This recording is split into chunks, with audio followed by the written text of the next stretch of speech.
Delhi CM Kejriwal को ED का फिर से समन मिला है। सीएम केजरीवाल को ईडी का चौथा समन अब ये मिल गया है।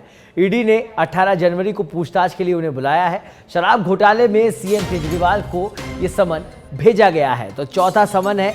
3 समन मिलने के बावजूद केजरीवाल पूछताछ के लिए ईडी के दफ्तर नहीं पहुंचे हैं और अब ये चौथा समन उनके पास पहुंच चुका है, जिसमें 18 जनवरी को पूछताछ के लिए उन्हें ईडी ऑफिस बुलाया गया है। शराब घोटाले में सीएम केजरीवाल को ये समन लगातार मिलते जा रहे हैं और अब 18 जनवरी को वो पहुंचेंगे नहीं पहुंचेंगे, ये देखने वाली बात होगी। फिलहाल चौथा समन मिल गया है। ईडी अब आगे क्या कार्रवाई करती है, ये भी देखना होगा।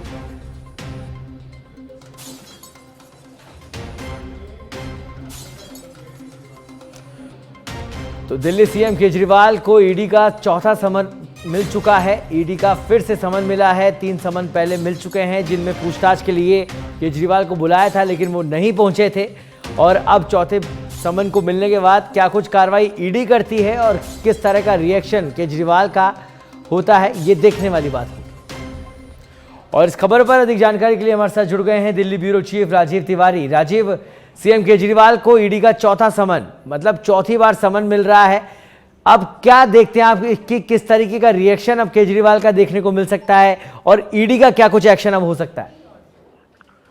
बिल्कुल, देखिए, सबसे बड़ी बात है कि जब केजरीवाल, दिल्ली के मुख्यमंत्री अरविंद केजरीवाल को जब पहली बार ईडी ने सम्मन भेजा था, तो उस समय यह लग रहा था कि वो ईडी के सामने पेश होंगे और अपनी बातों को रखेंगे। लेकिन आपने देखा होगा कि पिछली बार जब तीसरा सम्मन उनको आया था और पेश होना था ईडी के सामने, तो उन्होंने साफ तौर पे यह कहा कि जो ईडी के द्वारा जो एक्शन लिया जा रहा है या जो सम्मन भेजा जा रहा है, यह गैर कानूनी है। उन्होंने पूरे मामले को गैर कानूनी ठहरा दिया और सीधे तौर पर कहा उन्होंने कि शराब घोटाले पे मेरा कहीं कोई इन्वॉल्वमेंट नहीं है। जानबूझ करके, चूंकि लोकसभा चुनाव है और ऐसे में हमें परेशान करने का यह एक षड्यंत्र है, उन्होंने जो आरोप लगाया।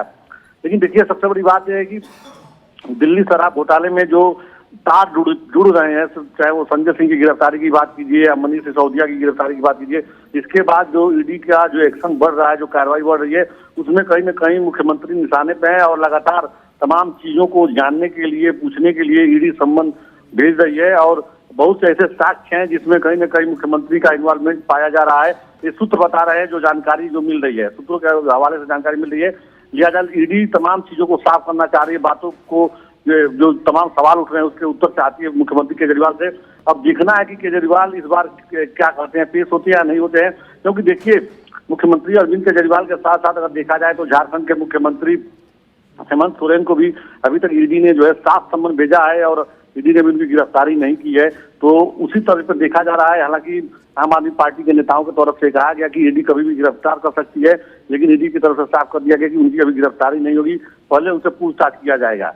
तो अब यही देखना होगा कि अब चौथा सम्मन तो भेजा है ईडी ने, तो अब इस पर मुख्यमंत्री अरविंद केजरीवाल क्या जवाब देते हैं, क्या ईडी के सामने पेश होते हैं। कहीं ना कहीं केजरीवाल अभी इस समय इस असमंजस में भी फंसे हुए हैं कि क्या गिरफ्तारी होगी, केवल पूछताछ की जाएगी। इसके चलते इन समनों पर ध्यान नहीं दे रहे हैं। बहुत बहुत धन्यवाद राजीव इस तमाम जानकारी के लिए।